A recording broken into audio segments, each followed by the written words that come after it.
زندگی کی گہما گہمی میں، زندگی کی چکا چوند میں سویر سے شام تک، شام سے سویر تک بھاگم بھاگ لگی تھی، تو کسی وجہ سے لمحے فرصت کے ہاتھ آ ہی گئے ہیں، تو آئیے ہم اپنا رب کتاب اللہ سے جوڑیں، قرآن سے جڑ جائیں اور اس کی تلاوت کو شعار زندگی بنا لیں۔ گر تو می خواہی مسلمہ زیستن، نیست ممکن جز بقرآن زیستن۔ اگر تو مومن بن کے، مسلمان بن کے جینا چاہتا ہے تو قرآن کے بغیر تیرا ایک لمحہ بھی نہیں بیت سکتا۔ تو اس کتاب کے ساتھ ہمیں وابستہ ہونا چاہیے، روزانہ 1-2 پارے خود بھی پڑھنے چاہیے اور اپنے بچوں کو بھی اس کی ترغیب دینی چاہیے۔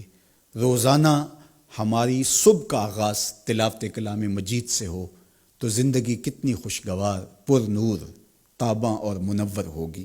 تو اس موقع پر میں مشورہ دوں گا کہ کتاب اللہ کے ساتھ جڑ جائیں اور یہ کتاب دیکھنا کہ کیسے موتی اچھال کے تمہاری گود میں ڈالتی ہے اور اللہ کی قربت کا ذریعہ ہے، ہمیں زندگی گزارنے کا اسلوب دیتی ہے اور حیات آفریں کتاب ہے۔ تو اس کے ساتھ ہمیں جڑنا چاہیے اور اس موقع سے ہمیں بھرپور فائدہ حاصل کرنا چاہیے۔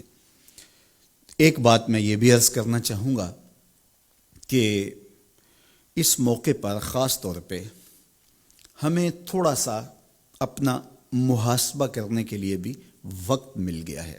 ہم اللہ کی معرفت حاصل کریں، اپنی زندگی کے مقصود اور مدعا کو سمجھیں کہ ہم کیوں تخلیق کیے گئے اور ہمیں فہم و فراست اور عقل و خرد سے کیوں نوازا گیا۔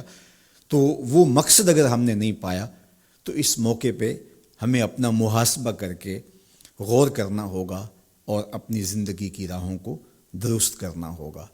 اللہ کے حضور رجوع کریں، سچی توبہ کریں۔ ابھی تو ہم نے سوشل میڈیا پہ مختلف لوگوں کی موت کے رقص کو دیکھا، ہم نے الیکٹرانک میڈیا کے اوپر مختلف ممالک کی خبریں دیکھیں اور دل لرزنے لگے، اور جب اپنی آنکھوں کے سامنے ان لوگوں نے یہ مناظر دیکھے ہوں گے تو کیا عالم ان کا ہوگا اور کیا کیفیت ان پر بیتی ہوگی اور کس کرب سے، کس اذیت سے وہ گزرے ہوں گے۔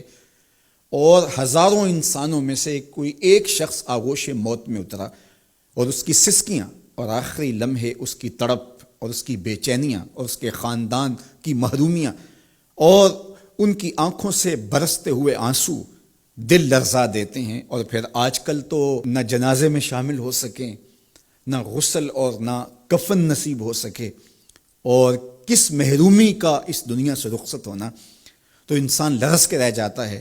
تو ذرا 2 لمحوں کے لیے تصور کر لیجئے کہ 7 ارب انسانوں کے اندر چند ہزار لوگ موت کی آغوش میں گئے، جبکہ اربوں انسان ہیں، تو چند ہزار لوگ آغوش موت میں اترے تو ہمارا وجود لرزنے لگا۔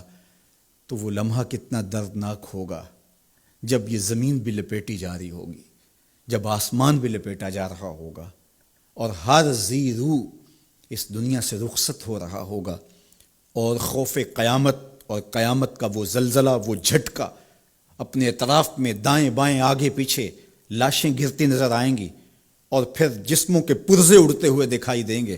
اذا زلزلت الارض زلزالها واخرجت الارض اثقالها وقال الانسان ما لها یومئذ تحدث اخبارها۔ وہ داروگیر کے لمحے، وہ ایک خوفناک چنگھاڑ اور چیخ، وہ ایسا دن ہوگا کہ ہول قیامت سے پیدا ہوتے ہوئے بچے کے بال سفید ہو جائیں گے۔ وہ اتنا دردناک لمحہ ہوگا۔ تو وہ لمحہ بھی آنے والا ہے اور ہم سب لوگ آغوش موت میں اترنے والے ہیں۔